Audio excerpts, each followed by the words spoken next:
ಮಡಿಕೇರಿಯ ಶ್ರೀ ಮುತ್ತಪ್ಪ ದೇವಾಲಯದ ಮುತ್ತಪ್ಪ ಮಹಿಳಾ ವೇದಿಕೆಯಿಂದ ನಗರದ ರೆಡ್ ಕ್ರಾಸ್ ಸಭಾಂಗಣದಲ್ಲಿ ಅಂತಾರಾಷ್ಟ್ರೀಯ ಮಹಿಳಾ ದಿನಾಚರಣೆ ನಡೆಯಿತು. ಕಾರ್ಯಕ್ರಮವನ್ನು ಉದ್ಘಾಟಿಸಿ ಮಾತನಾಡಿದ ನಗರಸಭೆ ಅಧ್ಯಕ್ಷೆ ಕಲಾವತಿ, ಮಹಿಳೆಯರು ದೀಪವಿದ್ದಂತೆ, ದೀಪದಂತೆ ಕುಟುಂಬವನ್ನು ಬೆಳಗುವ ಆಕೆಯ ಶಕ್ತಿ ಅಪಾರ ಎಂದರು. ಇತ್ತೀಚೆಗೆ ಮಹಿಳೆಯರಲ್ಲಿ ಕ್ಯಾನ್ಸರ್ ಹೆಚ್ಚಾಗಿ ಕಾಣಿಸಿಕೊಳ್ತಿದ್ದು, ತಪ್ಪದೇ ಆರೋಗ್ಯ ತಪಾಸಣೆ ಮಾಡಿಸಿಕೊಳ್ಳುವಂತೆ ಸಲಹೆ ನೀಡಿದರು. ದೀಪ ಮನೆ ದೀಪ ತರ ನಾವಿರ್ಬೇಕು, ಆವಾಗಲೇ ಮನೆ ಬೆಳಕಾಗೋದು, ನಮ್ಮ ಮಕ್ಕಳನ್ನು ಬೆಳಕಿಗೆ ತರಕಾಗ್ತದೆ. ಹಾಗೆ ನಾವು ಈಗ ಡಾಕ್ಟರ್ ಅವರು ಬಂದು ಒಂದು ಕ್ಯಾನ್ಸರ್ ಸಮಿತಿಯವರು ಹೇಳಿದ್ರಲ್ಲ, ಅದನ್ನು ಸಹ ನಾವು ಅದನ್ನ ಗಮನಕ್ಕೆ ತಂದು ಕ್ಯಾನ್ಸರ್ ಹೇಗೆ ಲೇಡೀಸಿಗೆ ಜಾಸ್ತಿ ಬರ್ತದೆ, ಆಗ ನಾವು ಅದನ್ನು ಅವರ ಹಾಸ್ಪಿಟ್ಲಿಗೆ ಹೋಗೋದಕ್ಕೆ ಆಗದಿದ್ರೆ ಮೆಡಿಕಲ್ ಕಾಲೇಜಲ್ಲಿ ಹೋದ್ರೆ ಗುರುವಾರ ಅವರು ನಾನು ಸಿಗ್ತೀನಿ ಅಂತ ಹೇಳಿದ್ದಾರೆ. ತಾವು ಎಲ್ಲರೂ ಅಲ್ಲಿಗೆ ಹೋಗಬೇಕಾಗಿ ನಾನು ವಿನಂತಿ ಮಾಡಿಕೊಡ್ತೀನಿ. ಮಹಿಳಾ ದಿನಾಚರಣೆಯ ತಮಗೆಲ್ಲರಿಗೂ ಶುಭಾಶಯಗಳನ್ನು ಕೋರ್ತೇನೆ.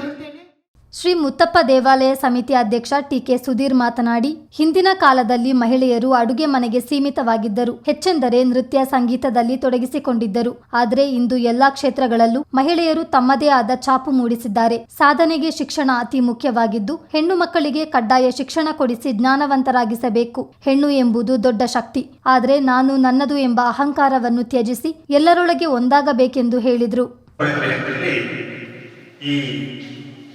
ಮಹಿಳಾ ಅಂತಾರಾಷ್ಟ್ರೀಯ ದಿನವನ್ನ ಅಮೆರಿಕದಲ್ಲಿ ಮೊಟ್ಟ ಮೊದಲಿಗೆ ಕಾರ್ಯನಿರತ ಮಹಿಳೆಯರ ಹೋರಾಟದ ಫಲವಾಗಿ ಸಿಕ್ತು ಅಂತ ಹೇಳ್ತಕ್ಕಂಥದ್ದು ನಾವೆಲ್ಲ ಕೇಳ್ತೇವೆ. ಮಾರ್ಚ್ 8, ಪ್ರತಿ ವರ್ಷ ಮಾರ್ಚ್ 8ರಂದು ನಾವು ಈ ಅಂತಾರಾಷ್ಟ್ರೀಯ ಮಹಿಳಾ ದಿನವನ್ನ ಆಚರಣೆ ಮಾಡ್ತೇವೆ. ಹಾಗೇನೆ ಆ ತಿಂಗಳು ಪೂರ್ತಿ, ಮಾರ್ಚ್ ತಿಂಗಳು ಪೂರ್ತಿ ಈ ಅಂತಾರಾಷ್ಟ್ರೀಯ ಮಹಿಳಾ ದಿನವನ್ನ ನಾವು ಆಚರಣೆ ಮಾಡ್ತೇವೆ. ಏಕೆಂತ ಹೇಳಿದ್ರೆ ಮಹಿಳೆಯ ಹಕ್ಕು, ಮಹಿಳೆಗೆ ಸಿಗಬೇಕಂತಕ್ಕಂಥ ಎಲ್ಲ ಅಧಿಕಾರ, ಅವರ ಆರ್ಥಿಕ ಸ್ಥಿತಿ, ಅವರು ಸಾಮಾಜಿಕವಾಗಿ ಬೆಳವಣಿಗೆ ಆಗಬೇಕಂತ ರೀತಿ, ಅದೇ ರೀತಿ ಎಲ್ಲ ರೀತಿಯಲ್ಲಿ ಅವರು ಹೇಗೆ ಮುಂದೆ ಹೊರಕೊಂಡು ಹೋಗ್ಬೋದು ಅಂತ ಹೇಳ್ತಕ್ಕಂಥವನ್ನ ತಿಳಿದುಕೊಳ್ಳಲಿಕ್ಕಿರ್ತಕ್ಕಂಥ ಒಂದು ಉತ್ತಮ ವೇದಿಕೆ ಇದು. ಇಡೀ ರಾಜ್ಯದಾದ್ಯಂತ, ಇಡೀ ದೇಶದಾದ್ಯಂತ, ಇಡೀ ಪ್ರಪಂಚದಾದ್ಯಂತ ಈ ಕಾರ್ಯಕ್ರಮ ನಡೀತಾ ಹೋಗ್ತದೆ. ಮಹಿಳೆಯರು ಹಿಂದೆ ನೋಡಿದಾಗ, ಹಿಂದಿನ ಕಾಲದಲ್ಲಿ ಬರೀ ಅಡಿಗೆ ಮನೆಗೆ ಮಾತ್ರ ಸೀಮಿತರಾಗಿದ್ದಾರೆ. ಅಡಿಗೆ ಮಾಡೋದು ಮಾತ್ರ ಅವ್ರ ಕೆಲಸ ಆಗಿದ್ದಾರೆ. ಜೊತೆನಲ್ಲಿ ಹೆಚ್ಚು ಮುಂದೆ ಬಂದಿದ್ರೆ ಒಂದಿಷ್ಟು ನೃತ್ಯ, ಒಂದಿಷ್ಟು ಸಂಗೀತ. ಇವತ್ತು ಮಹಿಳೆ ಹಾಗೆ ಅಲ್ಲ. ಈಗ ಮಹಿಳೆ ಇವತ್ತು ಕ್ರೀಡೆನಲ್ಲೂ ಮುಂದಕ್ಕಿದ್ದಾಳೆ, ರಾಜಕೀಯವಾಗಿಯೂ ಮುಂದಕ್ಕಿದ್ದಾಳೆ, ಶೈಕ್ಷಣಿಕವಾಗಿ ಮುಂದಕ್ಕಿದ್ದಾಳೆ. ಅದೇ ರೀತಿ ಪೈಲಟ್ ಹಿಡಿದು ಬಸ್ ಚಾಲನೆಗಿಂತಲೂ ಇವತ್ತು ಸ್ತ್ರೀ ಮುಂದಕ್ಕಿದ್ದಾಳೆ. ಏಕೆಂತ ಹೇಳಿದ್ರೆ ಸ್ತ್ರೀಗೆ ಸಿಕ್ಕಿರ್ತಕ್ಕಂಥ ಸ್ವಾತಂತ್ರ್ಯ ಇವತ್ತು ನಾವೆಲ್ಲರೂ ನೋಡಿದಾಗ ಸ್ವಾತಂತ್ರ್ಯ ಮಾತ್ರ ಸಿಕ್ಕಿಲ್ಲ, ನಾವು ಅದನ್ನ ಜೀವನದಲ್ಲಿ ಅಳವಡಿಸಿಕೊಳ್ಬೇಕು. ನಾವೆಲ್ಲರೂ ಕೂಡ ಸಾಧನೆ ಮಾಡಬೇಕು. ಸಾಧನೆ ಮಾಡಬೇಕಾದ್ರೆ ನಮಗೆ ಮೊದಲು ಬೇಕಾಗಿರ್ತಕ್ಕಂಥದ್ದು ಶಿಕ್ಷಣ. ಹೆಣ್ಣೊಂದು ಕಲಿತರೆ ಶಾಲೆ ಒಂದು ತೆರೆದಂತೆ.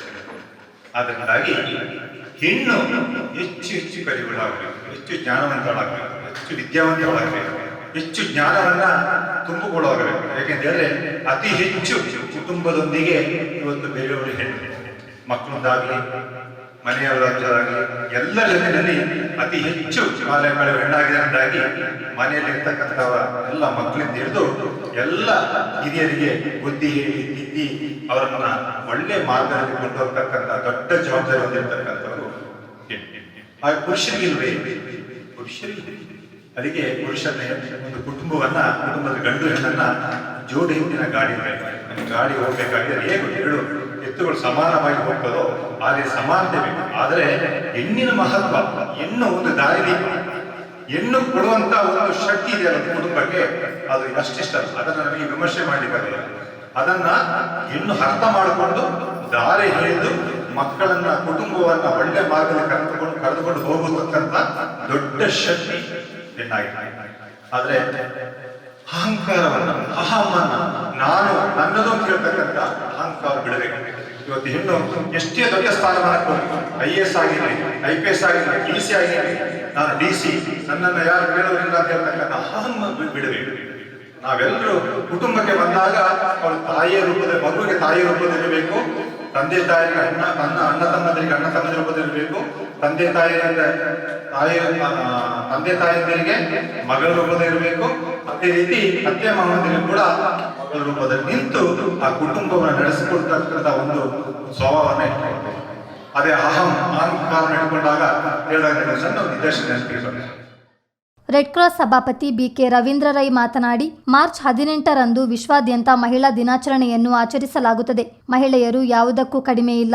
ರಾಜಕೀಯ, ಸಾಮಾಜಿಕ, ಕ್ರೀಡೆ ಸೇರಿದಂತೆ ಪ್ರತಿಯೊಂದು ರಂಗದಲ್ಲೂ ಮುಂಚೂಣಿಯಲ್ಲಿರುವುದು ಶ್ಲಾಘನೀಯ ಎಂದರು. ನನಗೆ ಅತ್ಯಂತ ಸಂತೋಷ, ಯಾಕೆಂದ್ರೆ ನನ್ನ ಭಾರತೀಯ ರೆಡ್ ಕ್ರಾಸ್ ಸಂಸ್ಥೆಯ ವತಿಯಿಂದ ಇದು 2ನೇ ಬಾರಿಗೆ ಮಹಿಳಾ ದಿನಾಚರಣೆಯನ್ನು ಆಚರಿಸ್ತಾ ಇದ್ದೀವಿ ನಾವು. ಯಾಕೆಂದ್ರೆ ಕಳೆದ ಮೊನ್ನೆ ತಾನೇ ಮಾರ್ಚ್ 9ರಂದು ಸುಮಾರು 500 ಜನ ಮಹಿಳೆಯರು ಸೇರಿದ್ರು. ಅಂದರೆ ನಮ್ಮ ರೆಡ್ ಕ್ರಾಸ್ ವತಿಯಿಂದಲೇ ಮಹಿಳಾ ದಿನಾಚರಣೆಯನ್ನು ಆಚರಿಸಲಾಗಿತ್ತು. ಆಗ ಅದರಲ್ಲಿ 500 ಮಹಿಳೆಯರು ಭಾಗವಹಿಸಿದ್ರು. ಇವತ್ತು ಕೂಡ ಒಂದು 100 ಜನ ಭಾಗವಹಿಸಿದ್ದಾರೆ. ಈ ಸಂದರ್ಭದಲ್ಲಿ ಯಾಕೆಂದ್ರೆ ಹೇಳಲಿಕ್ಕೆ ಮಹಿಳೆಯರು ಯಾವುದರಲ್ಲೂ ಕೂಡ ಕಮ್ಮಿ ಇಲ್ಲ. ಯಾಕೆಂದ್ರೆ ಈಗಾಗಲೇ ಸುಧೀರ್ ಅವರು ಮಹಿಳೆಯರ ಬಗ್ಗೆ ವಿಸ್ತಾರವಾಗಿ ಹೇಳಿದರು. ಮಹಿಳೆಯರು ರಾಜಕೀಯವಾಗಿ ಇರ್ಬೋದು, ಸಾಮಾಜಿಕವಾಗಿ ಇರ್ಬೋದು, ಕ್ರೀಡೆಯಲ್ಲಿ ಇರ್ಬೋದು, ಎಲ್ಲದರಲ್ಲೂ ಕೂಡ ಈಗ ಮೊದಲಿಗರಾಗಿದ್ದಾರೆ. ಹಾಗಾಗಿ ಎಲ್ಲರೂ ಕೂಡ ಎಲ್ಲ ಇದರಲ್ಲೂ ಕೂಡ ಮುಂಚೂಣಿಯಲ್ಲಿರುವ ಮಹಿಳೆಯರು ನಿಮಗೆ ಸ್ವಾಗತವನ್ನು ಕೋರುತ್ತಾ ಎಲ್ಲರಿಗೂ ಅಭಿನಂದನೆಯನ್ನು ಸಲ್ಲಿಸುತ್ತಾ, ಯಾಕೆಂದ್ರೆ ಮಹಿಳಾ ದಿನಾಚರಣೆಯಲ್ಲಿ ಒಂದು ಮಾತು ನೆನಪಿಗೆ ಬರ್ತದೆ. ಯಾಕೆಂದ್ರೆ ಯಾವುದೋ ಒಂದು ಇದರಲ್ಲಿ ಗೋಪಿಯವರನ್ನ ಮಹಿಳಾ ದಿನಾಚರಣೆಗೆ ಕರೆದಿರಂತೆ. ಯಾಕೆಂದ್ರೆ ಆಗ ಎಲ್ಲ ವೇದಿಕೆಯಲ್ಲಿ ಎಲ್ಲ ಮಹಿಳೆಯರೇ, ಎಲ್ಲ ಕಡೆ ಮಹಿಳೆಯರೇ ಕೂತು ಗೋಪಿಯವ್ರನ್ನ ಮಧ್ಯದಲ್ಲಿ ಕೂರಿಸಿದ್ರಂತೆ. ಆ ಕಡೆ ಈ ಕಡೆ ಮಹಿಳೆಯರನ್ನ ಮಾತು ನಡೀತಾ ಇತ್ತು. ಎಲ್ಲದು ಇವ್ರನ್ನ ಗಂಡ, ಯಾಕಂದ್ರೆ ಅಲ್ಲಿ ಮಹಿಳೆಯರು ಮಾತ್ರ ಇದ್ದಿದ್ರು. ಎಲ್ಲ ಗಂಡಸರ ಹಾಕಿ ಹೀಗೆ ಅಂತ ಎಲ್ಲ ಅವ್ರನ್ನ ವರ್ಷ ಬೈತಾ ಇದ್ರಂತೆ. ಹಾಗೆ ಅವ್ರಿಗೆ ಗೊತ್ತಿದ್ದಾಗ ನಾನು ಯಾಕಪ್ಪ ಒಬ್ಬ ಬಂದುಬಿಟ್ಟೆ ಅಂತ ಆಗಿದ್ದಂತೆ. ಮತ್ತೆ ಎಲ್ಲೋ ಮಹಿಳೆಯರು ಹೇಳಿದ್ರಂತ ಸ್ಪೀಚ್ ಮಾಡಿ ನಿಮಗೆಲ್ಲ ಬೇಕಿರೋದು ಹಾಗೆ ಮಾತಾಡ್ತಾ ಇದ್ವಿ. ಹಾಗೆ ಇಲ್ಲಿ ಯಾರು ಕೂಡ ಹಾಗೆ ಮಾತಾಡಲಿಲ್ಲ. ಎಲ್ಲರೂ ಕೂಡ ಯಾಕಂದ್ರೆ ಪುರುಷರ ಬಗ್ಗೆ ಒಳ್ಳೆ ಅಭಿಮಾನವನ್ನು ಹೇಳಿದ್ದೀನಿ. ಎಲ್ಲರಿಗೂ ಧನ್ಯವಾದ. ಹಾಗೆ ನಮ್ಮ ಭಾರತೀಯ ರೆಡ್ ಕ್ರಾಸ್ ಸಂಸ್ಥೆ ವತಿಯಿಂದ ಹಲವಾರು ಕಾರ್ಯಕ್ರಮಗಳನ್ನು ಹಮ್ಮಿಕೊಂಡು ಬರ್ತಾ ಇದ್ದೀವಿ. ನಿಮಗೆ ಗೊತ್ತಿರ್ಬೋದು, ಇವತ್ತು ಈ ಒಂದು ಹಾಲಲ್ಲಿ ಕೂತಿದ್ದೀರಾ, ಇದು ಮಳೆಗಾಲ ಬಂದಾಗ ಎಲ್ಲಿ ಫ್ಲಡ್ ಆದಾಗ ಕೂಡ ಇಲ್ಲಿ ನಾವು ಕಾಳಜಿ ಕೇಂದ್ರವನ್ನು ತೆಗಿತೀವಿ. ಪ್ರತಿಯೊಂದು ಸತತ 3 ವರ್ಷದಿಂದ ಇಲ್ಲಿ ಕಾಳಜಿ ಕೇಂದ್ರವನ್ನು ನಡೆಸ್ತಾ ಬಂದು ಎಲ್ಲೇ ಫ್ಲಡ್ ಆಗಿ ಏನಾದರೂ ತೊಂದರೆ ಆದವರಿಗೆ ಇಲ್ಲಿ ಆಶ್ರಯವನ್ನು ಕೊಡ್ತಾ ಇದ್ದೀವಿ ಭಾರತೀಯ ರೆಡ್ ಕ್ರಾಸ್ ಸಂಸ್ಥೆ ವತಿಯಿಂದ. ಹಾಗೆ ಯಾರಿಗಾದರೂ ಕಿವಿ ದೋಷವುಳ್ಳವರಿಗೆ ಶ್ರವಣ ಸಾಧನ, ಹಾಗೆ ವೀಲ್ ಚೇರ್ಗಳು, ಹೀಗೆ ಹಲವಾರು ಕಿಟ್ಗಳನ್ನು ಕೂಡ ನಾವು ನೀಡ್ತಾ ಬರ್ತಾ ಇದ್ದೀವಿ.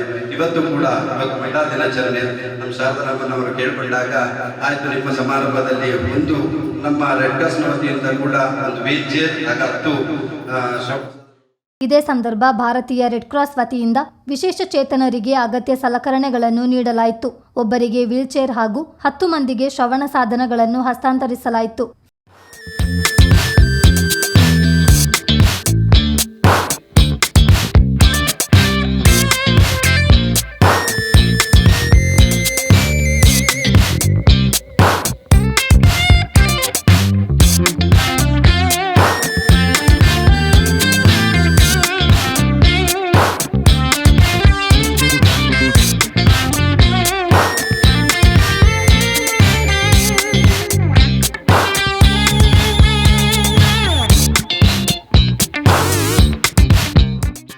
ಕಾರ್ಯಕ್ರಮದಲ್ಲಿ ಶ್ರೀ ಮುತ್ತಪ್ಪ ಮಹಿಳಾ ವೇದಿಕೆ ಅಧ್ಯಕ್ಷೆ ಶಾರದಾ ರಾಮನ್, ಪ್ರಮುಖರಾದ ಮೀನಾಕ್ಷಿ, ರೆಡ್ ಕ್ರಾಸ್ ಕಾರ್ಯದರ್ಶಿ ಧನಂಜಯ್ ಸೇರಿದಂತೆ ಮತ್ತಿತರರು ಉಪಸ್ಥಿತರಿದ್ದರು.